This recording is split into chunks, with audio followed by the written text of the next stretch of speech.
Media సోదరులకు నమస్కారం. అలాగే ఈ సమావేశంలో నాతో పాటు పాల్గొంటున్న గౌరవనీయులు పెద్దలు మాజీ శాసనసభ్యులు మాజీ విప్ సోదరి అక్క గొంగిడి సునీత గారు, గౌరవనీయులు మాజీ శాసనసభ్యురాలు హరిప్రియ నాయక్ గారు, అలాగే ఎలక్ట్రానిక్ మీడియా ప్రింట్ మీడియా సోదరులకు పేరు పేరిన నమస్కారం. మొన్నటి నుంచి మనం అందరం కూడా చూస్తూ ఉన్నాం. గౌరవనీయులు బీఆర్ఎస్ పార్టీ శాసన మండలి సభ్యురాలు కల్వకుంట్ల కవిత గారిని ఈడీ హైదరాబాద్లో ఏదైతే అరెస్ట్ చేసిందో దీన్ని మరి కేసుకు సంబంధించి కొన్ని విషయాలు మీ దృష్టికి తీసుకురావాలనేది ప్రయత్నం. ముందుగా ఈ అరెస్ట్ను అన్యాయంగా అక్రమంగా కేసులో ఎలాంటి ఇది లేకుండా అరెస్ట్ చేయడాన్ని తీవ్రంగా ఖండిస్తూ ఉన్నాం. ఈ అరెస్ట్ కోణం చూస్తే ఇక్కడ కేసీఆర్ గారిని బీఆర్ఎస్ పార్టీని, అక్కడ కేజ్రీవాల్ గారిని ఆ పార్టీని, అంటే దేశవ్యాప్తంగా నరేంద్ర మోడీ గారికి బీజేపీకి ఎవరైతే ఎదురు తిరుగుతారో, ఎవరైతే కలిసి పనిచేయరో వాళ్లను లోబర్చుకోవటం, ఇబ్బంది పెట్టడమే పనిగా మరి బీజేపీ పాలన, నరేంద్ర మోడీ గారి పాలన కొనసాగుతుంది. అందులో భాగంగానే ఈ పార్టీని బలహీనపరచాలనే కుట్రలో భాగంగానే కవిత గారిని లిక్కర్ కేసులో అరెస్ట్ చేయడం జరిగింది అని చెప్పి ఈ సందర్భంగా తెలియజేస్తూ ఉన్నాం. ఆ కేసులో ఎలాంటి ఆధారాలు లేకుండా, పస లేకుండా, పనికిమాలిన విషయాలు, ఎందుకంటే గత సంవత్సరం కవిత గారు స్వయంగా ఈడీ ఆఫీస్కి వెళ్ళి వారికి తెలిసిన విషయాలన్నీ కూడా క్షుణ్ణంగా అక్కడికి చెప్పిన తర్వాత కూడా అసెంబ్లీ ఎన్నికల ముందు పిలిపించి కవిత గారిని దోషిగా నిలబెట్టే ప్రయత్నం చేసిండ్రు. ఆ రోజు సాక్షిగా పిలిచి మీకేం తెలుసు ఏంటి అని పిలిపించుకొని అసెంబ్లీ ఎన్నికల్లో లాభపడాలని బీజేపీ ప్రయత్నం చేసింది. నిజంగా తను దోషిగా ఉంటే, ఆ కేసుతోనే తనకు సంబంధం ఉంటే మరి ఆ రోజే అరెస్ట్ చేయాల్సింది. స్వయంగా తనే ఈడీ ఆఫీస్ వరకు, ఢిల్లీ వరకు పోయినా మరి ఆ రోజు అరెస్ట్ చేయకుండా పార్లమెంట్ ఎన్నికల ముందు అరెస్ట్ చేయడాన్ని మరి సభ్య సమాజం కూడా గమనించాలని చెప్పి నేను విజ్ఞప్తి చేస్తూ ఉన్నాను. బీజేపీ ప్రతిపక్షంగా ఉండే వాళ్లను వేధించడంలో భాగంగా మాత్రమే మరి వాళ్లను రాజకీయంగా ఇబ్బంది పెట్టాలనే కుట్రలో భాగంగానే ఈ అరెస్ట్ జరిగినట్టు మేము భావిస్తూ ఉన్నాం. బీఆర్ఎస్ పార్టీ కేసీఆర్ గారి మీద కుట్రకు మరి కవిత గారి మీద తీర్చుకునే ప్రయత్నం నిజంగా చాలా బాధాకరం. ఈ కేసులో కవిత గారు బాధితురాలు మాత్రమే, నిందితురాలు కాదు అనేది అందరికీ తెలుసు. అది రుజువై తను బయటికి వస్తుంది అని చెప్పి తెలియజేస్తూ ఉన్నాను. గతంలో మనీష్ సిసోడియా గారు స్వయంగా చెప్పారు, నువ్వు వస్తే ఆమ్ ఆద్మీ పార్టీని చీల్చి కేజ్రీవాల్ని కాదని వస్తే నిన్ను ముఖ్యమంత్రి చేస్తాం, అన్ని రకాలుగా సహకరిస్తామని చెప్పి మనీష్ సిసోడియా గారిని పిలిపించి మాట్లాడిన తర్వాత ఎప్పుడైతే వారు వినలేదో అప్పటి నుంచి వారిని ఏ విధంగా వేధించి ఇబ్బంది పెట్టారో, ఏ విధంగా జైల్లో ఉంచారో దేశ రాజకీయాల్లో ఉన్న ప్రతి ఒక్కరికి, దేశ ప్రజలకు, ఈ రాష్ట్ర ప్రజలకు కూడా తెలుసనే విషయాన్ని వారే స్వయంగా చెప్పారు. ఎప్పుడైతే వారు మాట వినలేదో ఆ రోజు నుంచి జైల్లో పెట్టిన విషయాన్ని సందర్భంగా నేను తెలియజేస్తూ ఉన్నాను. ఒకవైపు మరి కవిత గారు గత సంవత్సరమే పోయి ఈడీ ఆఫీస్లో అన్ని విషయాలు చెప్పిన తర్వాత కూడా ఈరోజు మరి అరెస్ట్ చేయడం, పార్లమెంట్ ఎన్నికల నోటిఫికేషన్ వచ్చే ముందు రోజు అరెస్ట్ చేయడం అంటే దేశానికి అందరికీ తెలుసు, ఎవరైతే బీజేపీ వ్యతిరేక శక్తులు ఉన్నాయో వాళ్ళ ముందు ఈడీ పోతుంది, లోబర్చుకునే ప్రయత్నం చేస్తుంది, భయపెట్టే ప్రయత్నం చేస్తుంది. లేదు అని అంటే అప్పుడు మోడీ దిగి వారిపైన విమర్శలు చేస్తారు. కానీ మొన్న ముందుగా ఈడీ వచ్చి నరేంద్ర మోడీ గారు తర్వాత ఒకే రోజు ఇద్దరు రావడం, అంటే ఎన్నికలు దగ్గర వస్తున్నాయి కాబట్టి ఎక్కువ లబ్ధి పొందాలనే ఉద్దేశంతో మొన్నటి అరెస్ట్ జరిగిందని చెప్పి మేము భావిస్తూ ఉన్నాం. సుప్రీంకోర్టులో ఇవాళ కేసు ఉంది. వారిని 15వ తారీఖు అరెస్ట్ చేసే రోజు కూడా సుప్రీంకోర్టులో కేసు ఉండే. చాలా తెలివిగా ఎక్కడ చిక్కకుండా ఆ కేసుకు సంబంధించి మేము లాయర్లతో మాట్లాడినప్పుడు కూడా చెప్పేది, ఇదొక రాజకీయ కక్ష సాధింపు చర్యలో భాగం కాబట్టి ఇందులో ఉన్న బలం ఎంత, లేకపోతే ఆధారాలు ఏమున్నాయనేది చూడకుండా వాళ్ళు అరెస్ట్ చేసి తీసుకొస్తున్నారు. కాబట్టి ఒక చాలా ప్లాన్డ్గా ఆ రోజు సుప్రీంకోర్టులో కేసు ఉంది కాబట్టి తను ఎక్కడ ప్రోగ్రాములు పెట్టుకోకుండా ఇంట్లో ఉంటే, మరి అటు కేసు వాయిదా పడి ఈ రోజుకు వాయిదా పడే క్రమంలోనే తనని అరెస్ట్ చేయడం ముందే చాలా ఒక ప్రణాళికతోని టికెట్లు తీసుకొని ఇంతమందిని తరలించి తను ఎక్కడుందో తెలుసుకొని తన్ని అరెస్ట్ చేయడం అని అంటే మరి ఎంత పకడ్బందీ ప్రణాళికతో వచ్చిందో మనం అర్థం చేసుకోవచ్చు. నిజంగా కవిత గారు దోషి అయితే, నిజంగా మరి తన పాత్ర ప్రమేయం అందులో ఉంటే దొడ్డిదారినో దొంగదారినో సర్చ్ వారెంట్ల పేరుతో రావాల్సిన అవసరం లేదు. నిజంగా అరెస్ట్ వారెంట్తో వచ్చి జరిగింది ఇది, మీ ఉన్న ఆధారాలు ఇది అని చెప్పి ఇక్కడే చెప్పే అవకాశం ఉన్నా కూడా మరి దొడ్డిదారిన దొంగదారిన వచ్చి తన్ను అరెస్ట్ చేసినట్టు మేము భావిస్తూ ఉన్నాం. అలాగే ఈ మద్యం పాలసీ ఏదైతే ఉందో 100 కోట్లు చేతులు మారినాయని చెప్తున్నారు. కానీ ఆ 100 కోట్లు ఎక్కడైనా ఆధారాలు చూపించారా? మీడియాకు లేకపోతే పేపర్ మీద పెట్టడం తప్ప దేనికైనా మీ దగ్గర రుజువు ఉందా అని చెప్పి మేము అడుగుతూ ఉన్నాం. ఢిల్లీ మద్యం పాలసీ మార్పు చేసి దాని ద్వారా మరి లబ్ధి పొందిరని చెప్తున్నారు. దేశంలో అనేక పాలసీలు మారుస్తూ ఉంటారు. ఏ ప్రభుత్వం వాళ్ళకు నచ్చిన రీతిలో ప్రజలకు మేలైన పరిపాలన అందించే క్రమంలో అనేక పాలసీలు మరి తీసుకొస్తూ ఉంటారు. మన పక్కనే ఉన్న ఆంధ్రప్రదేశ్ కూడా మద్యం పాలసీ మార్చుకొని వాళ్ళు సొంతంగా వాళ్ళ లోకల్ మేడ్ని వాళ్ళు ప్రమోట్ చేసుకున్నారు. అలాగే ఢిల్లీలో కూడా వస్తున్న ఆదాయం కంటే ఎక్కువ ఆదాయం వస్తుంది అని వాళ్ళ పాలసీ మార్చుకున్నారు. మద్యం పాలసీకి దాని ద్వారా లబ్ధి పొందడానికి ఏమైనా సంబంధం ఉందా అని చెప్పి అడుగుతూ ఉన్నాం.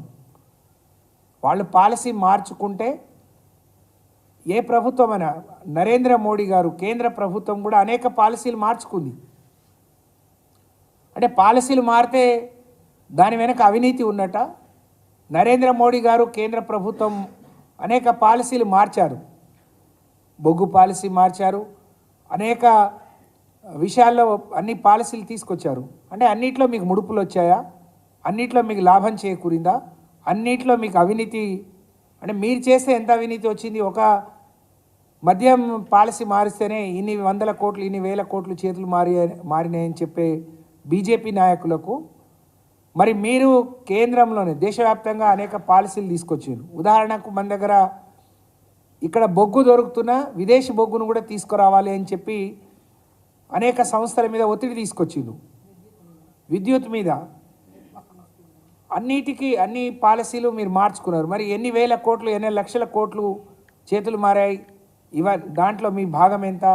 మీరు దోషులా? మిమ్మల్ని కూడా అరెస్ట్ చేయాలా? ఢిల్లీలో మద్యం పాలసీ మారితే కవిత గారిని అరెస్ట్ చేశారు. మరి దేశవ్యాప్తంగా మారిన పాలసీల్లో ప్రధానమంత్రిని అరెస్ట్ చేస్తారా?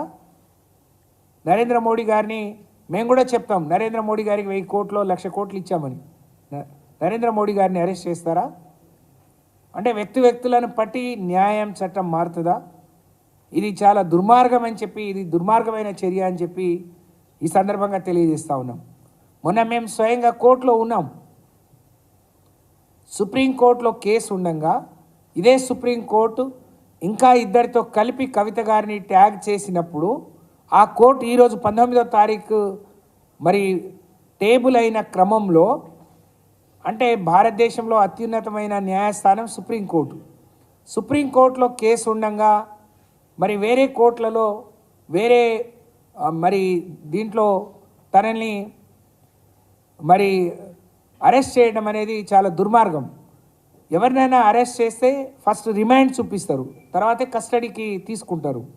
అని ఎంత దుర్మార్గం అంటే అరెస్ట్ చేసిన మనిషిని రిమాండ్ చేయకుండా, రిమాండ్ చూపించకుండా తిరిగి మళ్ళీ కస్టడీకి తీసుకున్నారు. అంటే దీన్ని ఏమనాలి? ఒక మహిళను మీరు అరెస్ట్ చేయడమే దుర్మార్గం. సుప్రీంకోర్టులో కేసు ఉండగానే దాన్ని బేఖాతరు చేస్తూ దాన్ని అరెస్ట్ చేయడం దుర్మార్గం. అంటే రిమాండ్ చూపించకుండానే అందులో ఏదో ఒక కాజ్ ఉంది, ఇలాంటి మరి స్కోప్ కూడా ఉంది అని చెప్పి అందులో ఎన్ని వెసులుబాట్లు ఉన్నాయో దాన్ని ఉపయోగించుకొని మరి మీ ప్రయోగం అంతా కేసీఆర్ గారి మీద, బీఆర్ఎస్ మీద ఉపయోగిస్తున్నట్టు బీజేపీ ప్రభుత్వం కానీ, పార్టీ కానీ, ఈడీ కానీ నిజంగా భారతదేశానికి తెలిసిపోయింది.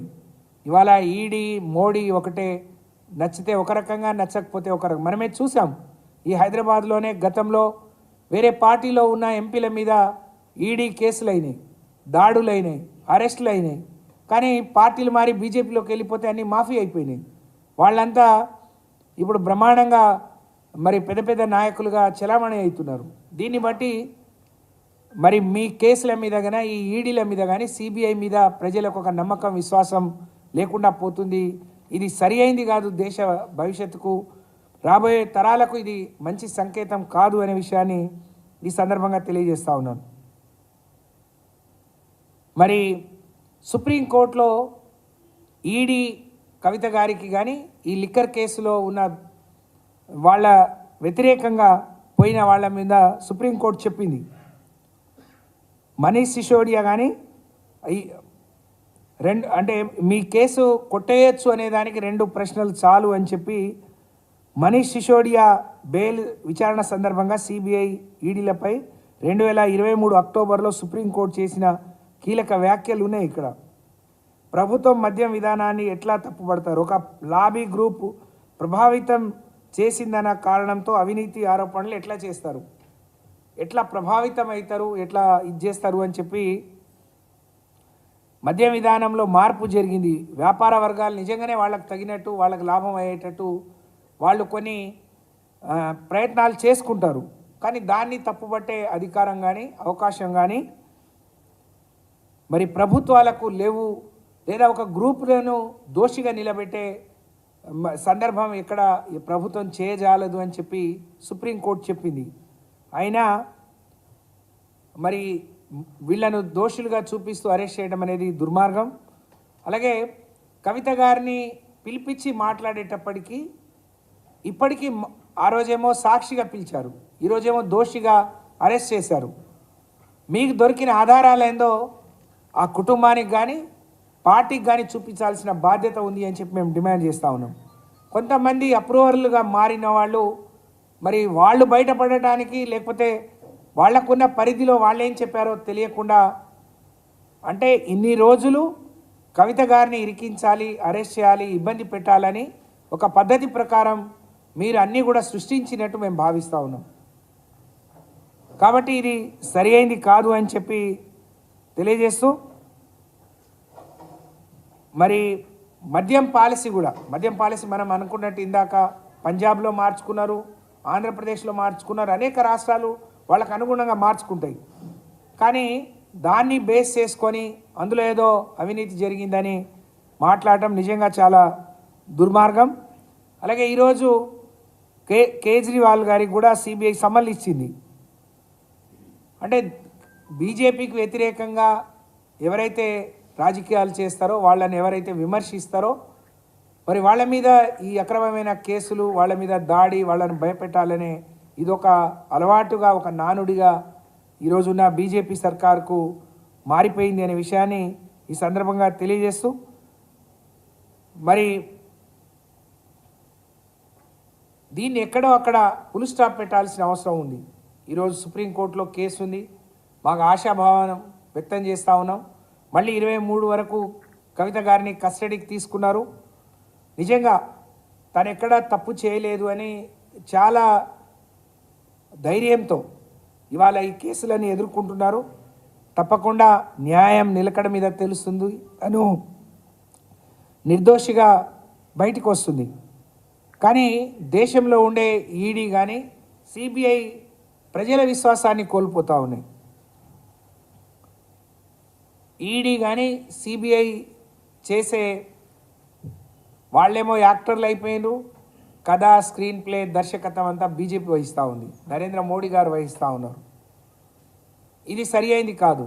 ఇది ఈ మాట ఎందుకు అంటున్నామంటే, ఢిల్లీలో ఒక ఎంపీ మద్యం లిక్కర్ కేసులో, ఢిల్లీ లిక్కర్ కేసులో కవిత పేరు ఉంది అని చెప్పి అక్కడ ప్రెస్ మీట్ పెట్టిన తర్వాత మాత్రమే ఈడీ సిబిఐ ఇక్కడ కేసులు పెట్టడం జరిగింది, తనను సాక్షిగా పిలవడం జరిగింది. సర్వేష్ వర్మ అనే ఎంపీ, ఢిల్లీలో బీజేపీ ఎంపీ ఏదైతే ఆయన స్టేట్మెంట్ ఇచ్చిండో, సిబిఐ దగ్గర ఉన్న కీలకమైన కేసుకు సంబంధించిన విషయాలు బీజేపీ ఎంపీకి ఏ విధంగా తెలుస్తాయి? మరి వారి ఏ హైషత్తులో సిబిఐ ఈడీ దగ్గర ఉన్న కేసుల గురించి ఒక అధికార పార్టీ ఏ విధంగా మాట్లాడతాడు? మరి ఏ విధంగా సిబిఐ ఈడీలను ప్రజలు నమ్మొచ్చో ఒకసారి అందరు గమనించాలని నేను విజ్ఞప్తి చేస్తూ ఉన్నాను.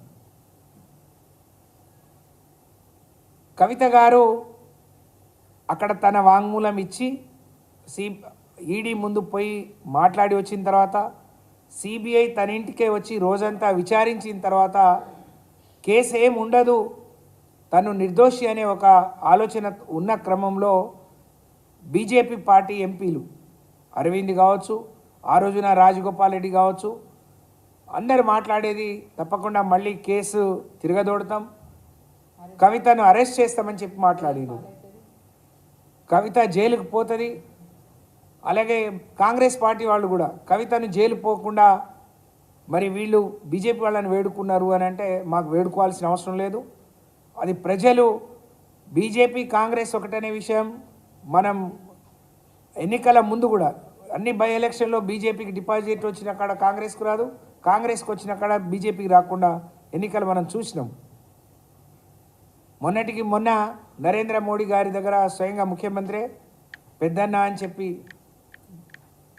నేను రావాల్సిన, మాకు గతంలో అన్యాయం జరిగింది, ఇప్పుడన్నా మీరు న్యాయం చేయమని చెప్పి మాట్లాడటం, అవసరాల కోసం ఎవరు నక్కజిత్తులు మాట్లాడతారు, ఎవరు బయటకు వచ్చి విమర్శిస్తారో ప్రజలు గమనిస్తూ ఉన్నారు. ఎవరికి ఎవరు స్నేహం, ఎవరికి ఎవరు ఏ టీం బి టీం అనేది ప్రజలు గమనిస్తున్నారు.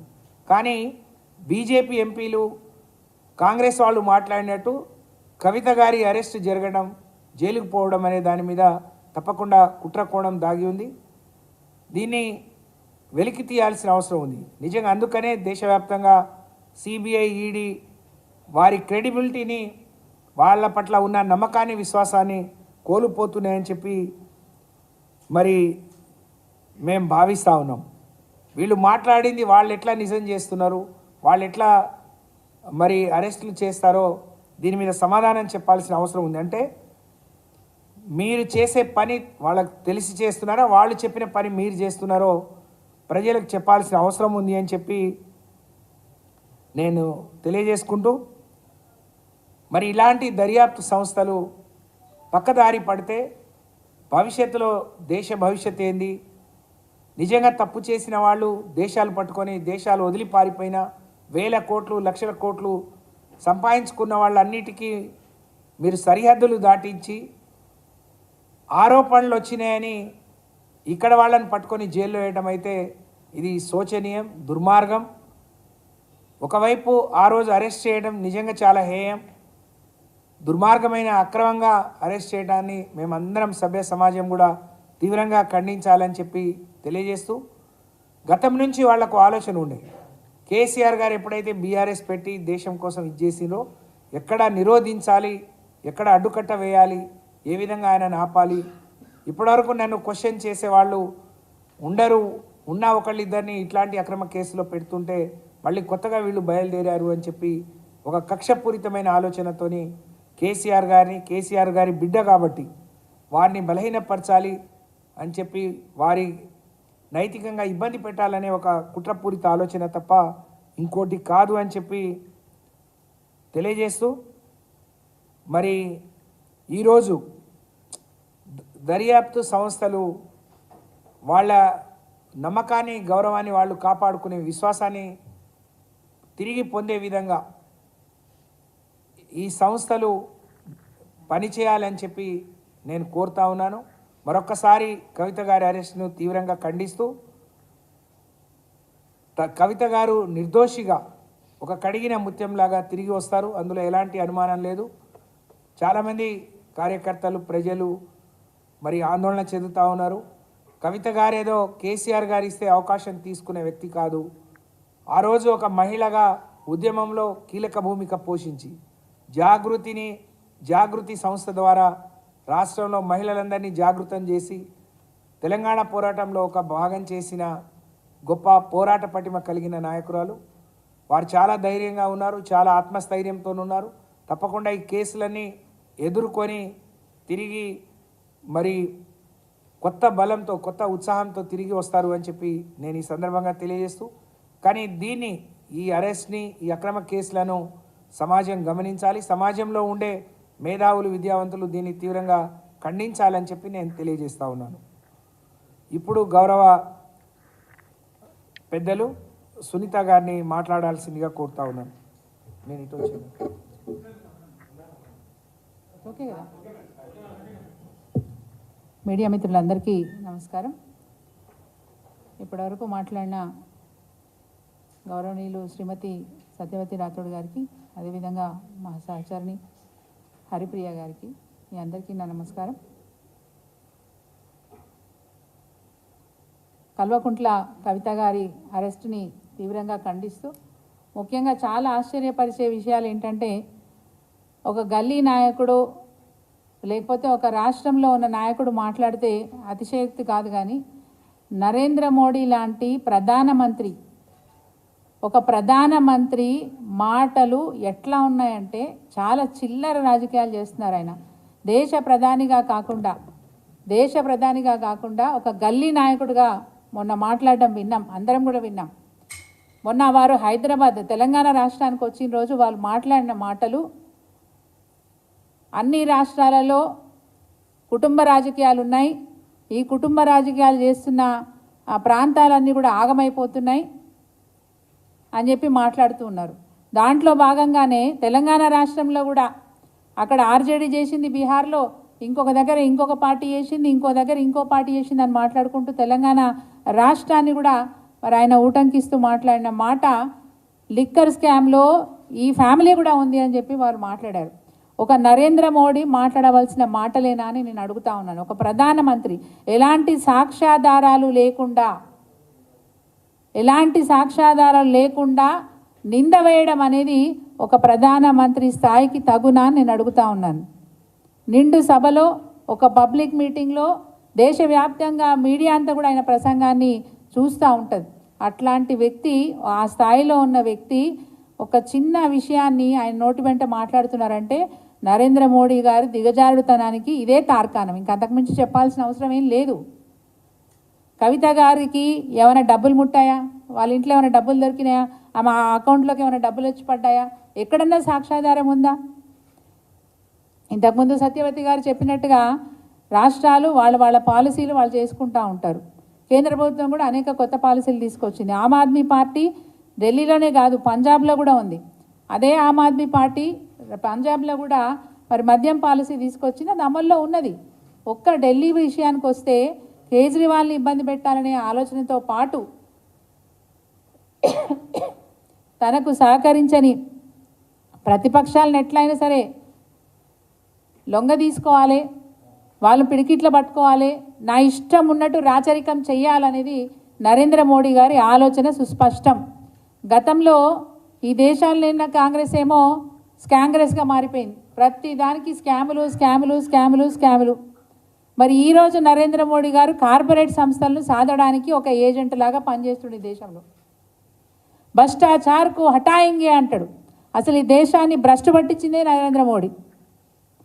అప్పులో ఊబిలోకి ఈ దేశాన్ని తీసుకుపోయిందే నరేంద్ర మోడీ. కార్పొరేట్ సంస్థలకు ఊతమిచ్చిందే నరేంద్ర మోడీ. కార్పొరేట్ సంస్థల అధినేతలకు ఈ దేశాన్ని దాటిపోవడానికి, ఇక్కడున్న ఆర్థిక వ్యవస్థను దెబ్బతీయడానికి సహకరించిందే నరేంద్ర మోడీ. ఇప్పుడు నేను చెప్పిన మాటలలో ఏదైనా అసత్యం అయితే నేను దేనికైనా సిద్ధం. ఒక ప్రధానమంత్రి స్థాయిలో ఉన్న వ్యక్తి చెప్తున్న మాటలు, చేస్తున్న చేష్టలు చాలా సిగ్గుచేటుగా అనిపిస్తున్నాయి. ఈ దేశ పౌరురాలుగా బాధపడతా ఉన్నాను. ఈడీలను, ఐటీ సంస్థలను, సిబిఐ సంస్థలను ఏజెన్సీలుగా వాడుకొని తనకు పడరాని పార్టీలుంటే వాటిని అణిచివేయడానికి ప్రయత్నం చేస్తున్న మరి నరేంద్ర మోడీని చూస్తే ఈ దేశ ప్రజలు సిగ్గుపడాల్సిన పరిస్థితి ఏర్పడిందని చెప్పి భావిస్తూ ఉన్నాను. ఒక ఆడబిడ్డను కూడా విడిచిపెట్టలేని పరిస్థితి. కేసీఆర్ గారిని లొంగ తీసుకోవడానికి చేస్తున్న ప్రయత్నం తప్ప ఇంకొకటి కాదు. ఈ దేశాన్ని భ్రష్టు పట్టించడమే కాదు, ఇంకా ఆయన కార్యకలాపాలు చాలా ఉంటాయి.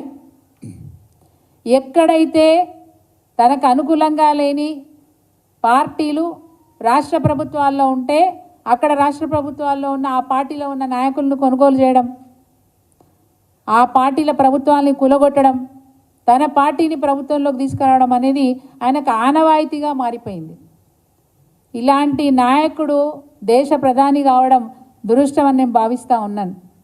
ఒక రైతుల సంక్షేమాన్ని కోరుకోరు. అనేక రైతుల్ని పొట్టన పెట్టుకున్న నరేంద్ర మోడీకి కవిత గారు ఒక లెక్క కాదని నేను అనుకుంటా ఉన్నాను. కొన్ని వందల ప్రాణాలు తీసుకున్న నరేంద్ర మోడీ గారికి కవిత గారి మీద కేసు పెట్టడం అనేది ఒక లెక్క కాదని నేను అనుకుంటా ఉన్నాను. ఆయనకి ఎప్పుడు కూడా జీవితంలో మళ్ళీ వెనక్కి తీసుకొని సిగ్గుపడడం నేను అనుకుంటాను. ఏదైనా తప్పు చేస్తే ఎవరైనా వెనక్కి తిరిగి చూస్తే నేను తప్పు చేసినా కదా అని సిగ్గుపడతారు. అలాంటి సిగ్గు పడే పరిస్థితి కూడా నరేంద్ర మోడీ గారికి ఉండదు అనుకుంటాను. ఎందుకంటే ఆయన ప్రతిదీ కుట్రతోనే చేస్తారు, ఏ పని చేసినా కుట్రతోనే చేస్తారు. కాబట్టి ఈరోజు ఈ చర్య కూడా నిజంగా కూడా హేయమైన చర్య, దేశంలో ఉన్న పౌరులందరూ కూడా సిగ్గుపడాల్సిన చర్య అని చెప్పి నేను భావిస్తూ ఉన్నా. అనేక పార్టీల మీద ఈయన ఈ విధంగా బాధలు పెట్టడం, అరాచకాలు చేయడం, లొంగ తీసుకునే ప్రయత్నం ఎవరు విడిచిపెట్టారండి? ఎక్కడన్నా ఎవరైనా అక్కడ ఆర్జేడీని విడిచిపెట్టలేదు. ఆ బీఎస్పీ నాయకురాలు పెరిగింది మన మమతా బెనర్జీ గారిని విడిచిపెట్టలేదు, సమాజ్వాదీ పార్టీని విడిచిపెట్టలేదు. ఎవరిని కూడా విడిచిపెట్టకుండా ఎవరైతే తనకు వ్యతిరేకంగా ఉంటారో, అంటే తనకు అనుకూలంగా ఉండరో వాళ్ళందరినీ కూడా ఇబ్బంది పెట్టే ప్రయత్నం ఈరోజు నరేంద్ర మోడీ గారు చేస్తూ ఉన్నారు. నిజంగా కూడా చాలా బాధాకరంగా ఈ పరిస్థితి మారిపోయింది. గతంలో కూడా వీరి వేధింపులు భరించలేక, ప్రధానమంత్రి గారి వేధింపులు భరించలేక గత సంవత్సరం ఇదే మార్చి నెలలో, గత సంవత్సరం మార్చి 2023లో 14 పార్టీలు, ప్రాంతీయ పార్టీలు 14 పార్టీలు సుప్రీంకోర్టు తలుపు తట్టినాయి. అయ్యా మమ్మల్ని బాధ పెడతా ఉన్నారు, ఈడీని ప్రయోగిస్తున్నారు, ఈడీ సంస్థను ఉపయోగిస్తున్నారు, ఐటీ సంస్థలను ఉపయోగిస్తున్నారు, సిబిఐ సంస్థలను ఉపయోగిస్తున్నారు, మమ్మల్ని బాధ పెడతా ఉన్నారు, మాకు న్యాయం చేయండి అని చెప్పి సుప్రీంకోర్టు తలుపు తట్టిన 14 మరి పార్టీలు. అంటే ఈరోజు దేశ రాజకీయ పరిస్థితి ఎటుపోతుంది అనేది సుస్పష్టంగా మనకు తెలుస్తూ ఉంది. కరెక్ట్ సంవత్సరం దాటింది. మోడీ వచ్చే ముందు ఈడీ వస్తుంది, మోడీ వచ్చే ముందు ఐటీ వస్తుంది, మోడీ వచ్చే ముందు సిబిఐ దాడులు జరుగుతూ ఉంటాయి. ఇగో ఇది దేశంలో జరుగుతున్న పరిస్థితి. भ्रष्टाचार भ्रष्टाचार, आप देश को भ्रष्ट कर दिए। और क्या करना है आपको नरेंद्र मोदी? कैसे आप वोट मांगते हैं? यहाँ पे किस मुंह से मांगते हैं आप वोट? भ्रष्टाचार आपके सोच में है, भ्रष्टाचार आपके काम पे है, भ्रष्टाचार इस देश को भ्रष्टाचार करने का सोच आपके सरकार में है। पहले उसको हटाइए। बहुत बड़े बड़े बात करते आप, मन की बात क्या है आपकी? मन की बात कभी बात करें आप? ये ईडी के बारे में कभी बात करें आप? आईटी के बारे में कभी बात करें आप? किसकी मन की बात? आपकी मन की बात। लेकिन ये देश के लोगों का मन की बात क्या है कभी सोचे आप? यहाँ पे किसान कितना तरस रहे आप कभी सोचे आप? आखिर में वो हैंडलूम्स जो भी वर्कर्स रहते हैं उसके लिए उसके ऊपर भी आप टैक्स बढ़ाए, कॉटन पे टैक्स बढ़ाए, बच्चे जो दूध पीते हैं वो दूध पे भी टैक्स बढ़ाए। किसी को छोड़े आप? ये देश को पूरा भ्रष्ट कर दिया आप। అరే కిత్నా బాల్నా ఈ బీజేపీది ఎట్లుందంటే వీళ్ళదో కొత్త పాలసీ ఉంది. ప్రపంచంలో ఎక్కడ కూడా ఇట్లాంటి పాలసీ ఉండదు. వాషింగ్ పౌడర్ నిర్మా ఇది వాళ్ళ పాలసీ. ఏ నాయకుడైనా వాళ్ళకు లొంగిపోతే వెంటనే వాళ్ళు పవిత్రులు అయిపోతారు. ఎవరో ఎందుకు, మన తెలుగు పార్లమెంటు సభ్యులు సీఎం రమేష్ గారు, సుజనా చౌదరి గారు, ఇట్లా అనేక మంది పేర్లు చెప్పొచ్చు, వరుసగా చదవచ్చు. వాళ్ళ దగ్గర పోయేసి అయ్యా నమస్కారం, నీ ఈడిదాడులు వద్దు, నీ ఐటిదాడులు వద్దు, నువ్వు ఎట్లా చెప్తే గట్లింటా అని చెప్పి సాష్టాంగ పడంగానే వాళ్ళు పరమ పవిత్రం అయిపోతారు. వాషింగ్ పౌడర్ నిర్మా పాలసీ అప్లై అయిపోతుంది. ఇగో ఇది బీజేపీ యొక్క విధానం, ఇట్లా ఉంది వాళ్ళ విధానం. మరి కవిత గారంటే నిజంగా ఒక విచిత్రమైన విషయం, మీ దృష్టికి కూడా వచ్చిందో లేదో నేను గుర్తు చేయదలుచుకున్నా. నేను టీవీలోనే చూసిన, నాకు ఆ ఛానల్ పేరు గుర్తులేదు కానీ టీవీలోనే చూసిన. వాళ్ళు ఆ ఈడీ సంస్థ ఛార్జ్ షీట్ కానీ కోర్టుకు వాళ్ళు సబ్మిట్ చేసిన విషయాలు కానీ ఆ పేపర్ని వాళ్ళు స్క్రోల్ చేస్తూ ఉంటే నేను గమనించినాను. దాంట్లో చాలా స్పష్టంగా ఉంది. దయచేసి ఆ కాపీ నేను కూడా తెప్పించే ప్రయత్నం చేస్తా, మీకు పంపించే ప్రయత్నం చేస్తా. ఎంత దుర్మార్గం అంటే మన భారత సంస్కృతి ప్రకారం, మన దేశ సంస్కృతి ప్రకారం ఒక ఆడపిల్ల పెళ్ళి జరిగితే ఆడపిల్ల పెళ్లి జరిగిన తర్వాత ఎవరింటి పేరు వాడతారండి?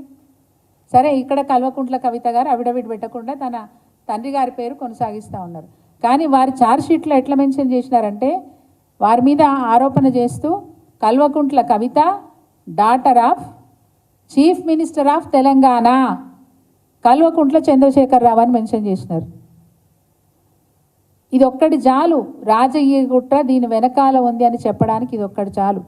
ఎక్కడైనా చీఫ్ మినిస్టర్ ఆఫ్ తెలంగాణ అని రాస్తారండి కేసులో? ఎక్కడైనా రాస్తారా అట్లా?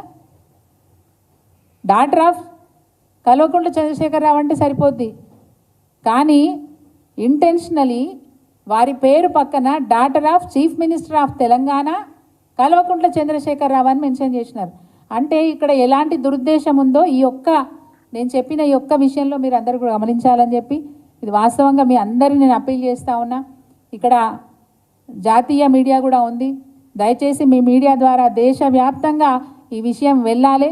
ఎందుకంటే ఈ దేశాన్ని భ్రష్టు పట్టిస్తున్న బీజేపీ పార్టీకి, అటు అనేక స్కామ్లు తీసుకొచ్చి మరి దేశాన్ని భ్రష్టు పట్టించిన కాంగ్రెస్ పార్టీకి బుద్ధి చెప్పకపోతే ఇంకా కూడా భవిష్యత్ తరాలు అన్యాయం అయిపోతాయి. కాబట్టి మీ మీడియాని నేను అప్పీల్ చేస్తూ ఉన్నా. జాతీయ స్థాయిలో మరి ఉన్న మన ఛానల్ అందరూ కూడా తప్పకుండా ఈ విషయాలన్నీ కూడా దేశ స్థాయిలో అందరికీ తెలిసే విధంగా మీ వంతు ప్రయత్నం చేయాలని చెప్పి మీ అందరికీ అపీల్ చేస్తూ ఉన్నాను. ఇది గమ్మత్ ఏంటంటే ఇది వాస్తవంగా ఇది ఈడీ కేసు కాదు. కవిత గారి మీద ఏదైతే కేసు ఉందో అది ఈడీ కేసు కాదు, మోడీ కేసు అది. మోడీ కేసు అది. ఆయన ఎవరినైతే టార్గెట్ చేసుకుంటారో ఆ టార్గెట్ చేసిన వాళ్ళ మీద ఏదో ఒక ఆరోపణ పెట్టి, చాలా సిల్లీ రీజన్ పెట్టి, ఎందుకంటే ఎలాంటి ఎవిడెన్సెస్ కవిత గారి మీద లేవు. ఇంతకుముందు అక్క చెప్పినట్టు కడిగిన ముత్యం లెక్క బయటికి వచ్చి తీరుతారు, బరాబర్ బయటకు వచ్చి తీరుతారు. మరి అలనాడు సీతమ్మకే తప్పలే అగ్ని పరీక్ష, ఈనాడు కవితమ్మది ఏమున్నది? కవిత గారు కూడా అంతే పవిత్రంగా ఈరోజు బయటికి వస్తారు ఈ కేసులోంచి. మరి దేశ రాజకీయాలలో పెను మార్పు రావాల్సిన అవసరం ఉంది. ఇంకొక విషయం కూడా నేను కవిత గారి గురించి చెప్పదలుచుకున్నాను. కేవలం అంటే నరేంద్ర మోడీ గారు మాట్లాడినట్టుగా ఫ్యామిలీ పాలిటిక్స్ అంటారు ఆయన. కవిత గారు ఎక్కడ కూడా తండ్రి మీద ఆధారపడి రాజకీయాల్లోకి రాలేదనడానికి నేను కూడా సాక్ష్యమే. వారు కూడా తెలంగాణ ఉద్యమం నడుస్తున్నప్పుడు ఈ ఉద్యమాన్ని ఉధృతం చేయాలంటే అన్ని వర్గాల వాళ్ళు పాల్గొన్న మహిళలు పాల్గొంటలేరు. మహిళల్ని కూడా ఈ తెలంగాణ ఉద్యమం వైపు మళ్లించాలనే ఆలోచనతో స్వతంత్రంగా తెలంగాణ జాగృతి సంస్థను ఏర్పాటు చేసుకొని ఆ జాగృతి సంస్థ ద్వారా అన్ని గ్రామాలు అన్ని వాడలు తిరుగుతూ మహిళల్ని మమేకం చేసి తెలంగాణ ఉద్యమం వైపు మళ్లించిన నాయకురాలు మరి కల్వకుంట్ల కవిత గారు. ఉద్యమంలో కూడా వారు అనేక సందర్భాల్లో పాల్గొని మహిళలందరినీ కూడా సమాయత్తం చేసినారనే విషయాన్ని మనం గుర్తుపెట్టుకోవాలి. అది రాస్తా రోకో కావచ్చు, రైలు రోకో కావచ్చు, మిరియల్ మార్చ్ కావచ్చు, వంట వార్పు కావచ్చు. తెలంగాణ రాష్ట్ర సమితి అధినేత కల్వకుంట్ల చంద్రశేఖర్ రావు గారు, అదేవిధంగా జేఏసీ నాయకులు ఏ కార్యక్రమాన్ని ఇచ్చినా ఆ కార్యక్రమాన్ని మరి తప్పకుండా నెరవేర్చే విధంగా, ఆ టార్గెట్ని రీచ్ అయ్యే విధంగా కల్వకుంట్ల కవిత గారు వారు ఉద్యమంలో చాలా ఉధృతంగా పాల్గొన్నారు. మహిళలందరినీ కూడా ఏకం చేసినారు. మరి తెలంగాణ రాష్ట్ర సాధనలో వారు కూడా ఒక మంచి సింహభాగాన్ని ఇవ్వాల్సిన అవసరం ఉంది. అలాంటి కవిత గారి మీద ఆరోపణలు చేస్తూ నిందలు వేస్తూ మరి ఈరోజు బాధ పెడతా ఉన్నారు. నిజంగా కూడా చెప్పాలంటే ఇది అపనింద తప్ప తను నిందితురాలు కాదు, తను బాధితురాలు తప్ప నిందితురాలు కాదు అనే విషయాన్ని మళ్ళొక్కసారి మీ మీడియా ద్వారా దేశ ప్రజలకు తెలియజేసే విధంగా మా వంతు ప్రయత్నం చేస్తూ తప్పకుండా కల్వకుంట్ల కవిత గారు మరి కడిగిన ముత్యంలాగా బయటికి వచ్చే తీరుతారు. ఈ దేశ రాజకీయాల్ని ప్రభావితం చేయడానికి మరి ఇదొక మంచి సంఘటన అనే మేము చెప్పుకుంటాం రేపు భవిష్యత్తులో. మరి తప్పకుండా ఈ చర్యని ఖండిస్తూ భవిష్యత్తులో భారతీయ జనతా పార్టీకి బుద్ధి చెప్పే విధంగా మనమందరం కూడా ఏకం కావాల్సిన అవసరం ఉంది. కరెక్ట్గా పార్లమెంటు ఎన్నికల ముందు మరి నాటకీయంగా కవిత గారిని అరెస్ట్ చేసి తనేదో తప్పు చేసినట్టుగా ప్రజలకి చూపిస్తూ ఓట్లు దండుకునే డ్రామాకు నరేంద్ర మోడీ ఈరోజు తెరలేపిండు. ఈ డ్రామా తప్పకుండా బయటపడుతుంది. నరేంద్ర మోడీకి బీజేపీ పార్టీకి బుద్ధి చెప్పే రోజులు దగ్గరలోనే ఉన్నాయి. రేపటి పార్లమెంట్ ఎన్నికలలో కూడా తప్పకుండా ప్రజలు తగిన బుద్ధి చెప్తారని చెప్పి ఆశాభావాన్ని వ్యక్తం చేస్తూ కల్వకుంట్ల కవిత గారి మరి అరెస్టును ఖండిస్తూ అదేవిధంగా వారు కడిగిన ముత్యంలాగా తప్పకుండా ఈ కేసులోంచి బయటపడతారని చెప్పి ఆశాభావం వ్యక్తం చేస్తూ సెలవు. జై తెలంగాణ.